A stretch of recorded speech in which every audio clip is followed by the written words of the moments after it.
Hi friends, அனைவருக்கும் வணக்கம்.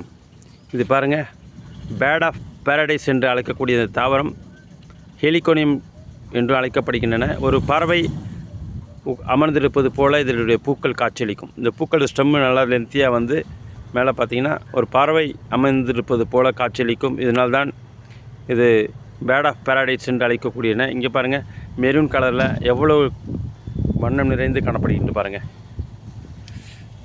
இது டைரக்ட் சன்லைட்டில் வைங்க ஃப்ரெண்ட்ஸ். வளர்ப்பது எளிது. நீங்கள் குரோத்தாக கீழேருந்து பிரான்ச்சஸ் பிரித்து போட்டுக்கலாம். இங்கே பாருங்கள், உங்களுக்கு பிரான்ச்சஸ் காமிக்கிறேன். கீழே இது பார்த்திங்களா, 2 பிளான்ஸ் இருக்குது. ரூட்டில் கிளைத்து வரும். நம்ம பிரித்து தனி தாவரமாக எடுத்து பிரித்து போட்டுக்கலாம். அப்படியே நீங்கள் விட சைடில் பிரான்ச்சஸ் நிறையா வரும் ஃப்ரெண்ட்ஸ். நம்ம அதுலேருந்து எடுத்து தனி தாவரமாக போட்டு நம்ம உபயோகப்படுத்தலாம். பேர்ட் ஆஃப் பாரடைஸ் என்று அழைக்கக்கூடிய தாவரம் டைரக்ட் சன்லைட்டில் வைங்க. வாட்டரிங் இது டெய்லி போடுங்க.